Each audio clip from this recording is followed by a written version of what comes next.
जय श्री कृष्णा दोस्तों विज्ञान हर रोज़ बदलती है। हर रोज़ नई नई चीज़ें डिस्कवर की जाती हैं और इम्प्लीमेंट भी की जाती हैं, लेकिन हजारों साल बाद भी गीता का ज्ञान नहीं बदला। ऐसा ज्ञान जिसके आगे जिससे बड़ा कुछ भी नहीं है। गीता के 8वें अध्याय में, जिसमें ब्रह्म, अध्यात्म और कर्म की बातें की जाएंगी, तो चलिए शुरू करते हैं। 8वां अध्याय, अक्षर ब्रह्मा योग।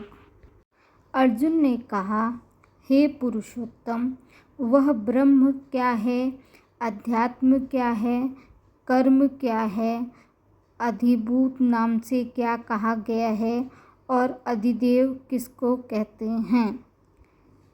हे मधुसूदन, यहाँ अधिक यज्ञ कौन है और इस शरीर में कैसे हैं, तथा युक्त चित्त वाले पुरुषों द्वारा अंत समय में आप किस प्रकार जानने में आते हैं। श्रीमान भगवान ने कहा, परम अक्षर ब्रह्मा है। अपना स्वरूप अर्थात जीवात्मा अध्यात्म नाम से कहा जाता है, तथा भूतों के भाव को उत्पन्न करने वाला जो त्याग है वह कर्म नाम से कहा गया है। उत्पत्ति विनाश धर्म वाले सब पदार्थ अधिभूत हैं। हिरण्यमय पुरुष अधिदेव है। और हे देहधारियों में श्रेष्ठ अर्जुन, इस शरीर में मैं वासुदेव ही अंतर्यामी रूप से अधियज्ञ हूँ। जो पुरुष अंतकाल में भी मुझको ही स्मरण करता हुआ शरीर को त्याग कर जाता है, वह मेरे साक्षात स्वरूप को प्राप्त होता है। इसमें कुछ भी संशय नहीं है। हे कुंती पुत्र अर्जुन, यह मनुष्य अंतकाल में जिस भी भाव को स्मरण करता हुआ शरीर का त्याग करता है, उसको ही प्राप्त होता है, क्योंकि वह सदा उसी भाव से भावित रहा है। इसलिए हे अर्जुन, तू सब समय में निरंतर मेरा स्मरण कर और युद्ध भी कर। इस प्रकार मुझ में अर्पण किए हुए मन बुद्धि से युक्त होकर तू निसंदेह मुझको ही प्राप्त होगा।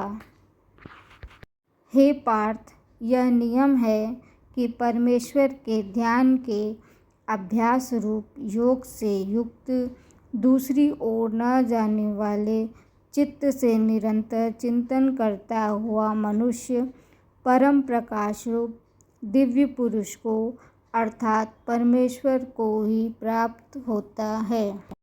जो पुरुष सर्वज्ञ, अनादि, सबके नियंता, सूक्ष्म से भी अति सूक्ष्म, सबके धारण पोषण करने वाले, अचिंत्य स्वरूप, सूर्य के सदृश, नित्य चेतन प्रकाश रूप और अविद्या से अति परे शुद्ध सच्चिदानंदन परमेश्वर का स्मरण करता है, वह भक्ति युक्त पुरुष अंतकाल में भी योग बल से भ्रुकुटी के मध्य में प्राण को अच्छी प्रकार स्थापित करके फिर निश्चल मन से स्मरण करता हुआ उस दिव्य रूप परम पुरुष परमात्मा को ही प्राप्त होता है। वेद के जानने वाले विद्वान जिस सच्चिदानंदन रूप परम पद को अविनाशी कहते हैं, आसक्ति रहित सन्यासी महात्मा जन जिसमें प्रवेश करते हैं और जिस परम पद को चाहने वाले ब्रह्मचारी लोग ब्रह्मचार्य का आचरण करते हैं, उस परम पद को तो मैं तेरे लिए संक्षेप में कहूँगा। सब इंद्रियों के द्वारों को रोककर तथा मन को हृदय देश में स्थिर करके फिर उस जीते हुए मन के द्वारा प्राण को मस्तक में स्थापित करके परमात्म संबंधी योग धारणा में स्थित होकर जो पुरुष ओम इस प्रकार अक्षर रूप ब्रह्मा का उच्चारण करता हुआ और उसके अर्थात स्वरूप मुझे निर्गुण ब्रह्मा का चिंतन करता हुआ शरीर को त्याग कर जाता है, वह पुरुष परम गति को प्राप्त होता है। हे अर्जुन, जो पुरुष मुझ में अनन्यचित होकर सदा ही निरंतर मुझे पुरुषोत्तम को स्मरण करता है, उसे नित्य निरंतर मुझ में युक्त हुए योगी के लिए मैं सुलभ हूँ, अर्थात मैं उसे सहज ही प्राप्त हो जाता हूँ। परम सिद्धि को प्राप्त महात्मा जन मुझको प्राप्त होकर दुखों के घर तथा क्षणभंगुर पुनर्जन्म को नहीं प्राप्त होते। हे अर्जुन, ब्रह्मा लोक सब लोग पुनरावर्ती हैं, परंतु हे कुंती पुत्र, मुझको प्राप्त होकर पुनर्जन्म नहीं होता, क्योंकि मैं कालातीत हूँ और ये सब ब्रह्मादि के लोक काल के द्वारा सीमित होने से अनित्य है। ब्रह्मा का जो एक दिन है उसको 1000 चतुर्युगी तक की अवधि वाला और रात्रि को भी 1000 चतुर्युगी तक की अवधि वाला जो पुरुष तत्व से जानते हैं, वे योगी जन काल के तत्व को जानने वाले हैं। संपूर्ण चराचर भूतगण ब्रह्मा के दिन के प्रवेश काल में अव्यक्त से अर्थात ब्रह्मा के सूक्ष्म शरीर से उत्पन्न होते हैं और ब्रह्मा की रात्रि के प्रवेश काल में उस अव्यक्त नामक ब्रह्मा के सूक्ष्म शरीर में लीन हो जाते हैं। हे पार्थ, वही यह भूत समुदाय उत्पन्न होकर प्रकृति के वश में हुआ रात्रि के प्रवेश काल में लीन होता है और दिन के प्रवेश काल में फिर उत्पन्न होता है। उस अव्यक्त से भी अति परे दूसरा अर्थात विलक्षण जो सनातन अव्यक्त भाव है, वह परम दिव्य पुरुष सब भूतों के नष्ट होने पर भी नष्ट नहीं होता।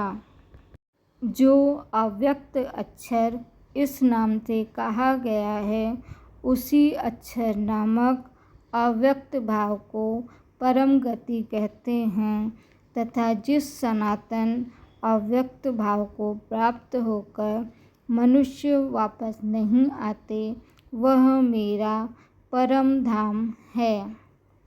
हे पार्थ, जिस परमात्मा के अंतर्गत सर्वभूत है और जिस सच्चिदानंदन परमात्मा से यह समस्त जगत परिपूर्ण है, वह सनातन अव्यक्त परम पुरुष तो अनन्य भक्ति से ही प्राप्त होने योग्य है। हे अर्जुन, जिस काल में शरीर त्याग कर गए हुए योगी जन तो वापस न लौटने वाली गति को और जिस काल में गए हुए वापस लौटने वाली गति को ही प्राप्त होते हैं, उस काल को अर्थात दोनों मार्गों को कहूँगा। जिस मार्ग में ज्योतिर्मय अग्नि अभिमानी देवता हैं, दिन का भी अभिमानी देवता है, शुक्ल पक्ष का भी अभिमानी देवता है और उत्तरायण के 6 महीनों का अभिमानी देवता है। उस मार्ग में मरकर गए हुए ब्रह्मवेत्ता योगी जन उपर्युक्त देवताओं द्वारा क्रम से ले जाकर ब्रह्मा को प्राप्त होते हैं।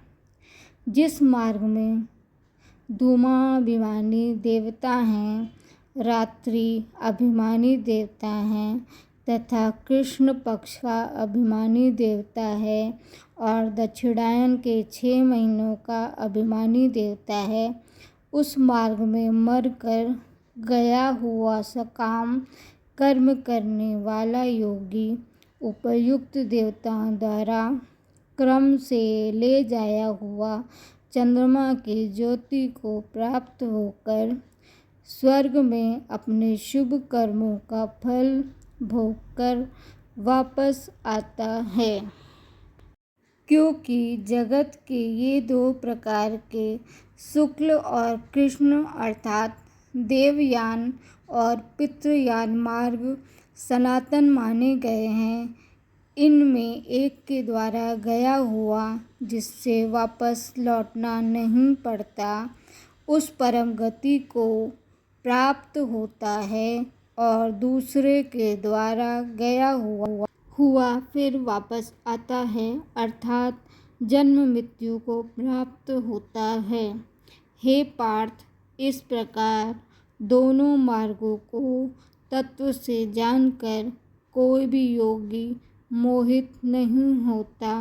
इस कारण हे अर्जुन, तू सब काल में समबुद्धि रूप योग से युक्त हो अर्थात निरंतर मेरी प्राप्ति के लिए साधन करने वाला हो। योगी पुरुष इस रहस्य को तत्व से जानकर वेदों के पढ़ने में तथा यज्ञ तप और दानादि के करने में जो पुण्यकाल कहा है, उन सबको निसंदेह उल्लंघन कर जाता है और सनातन परम पद को प्राप्त होता है। इस प्रकार उपनिषद, ब्रह्मा विद्या तथा योग शास्त्र रूप श्रीमद् भगवद गीता के श्री कृष्ण अर्जुन संवाद में अक्षर ब्रह्मा योग नामक 8वां अध्याय संपूर्ण हुआ।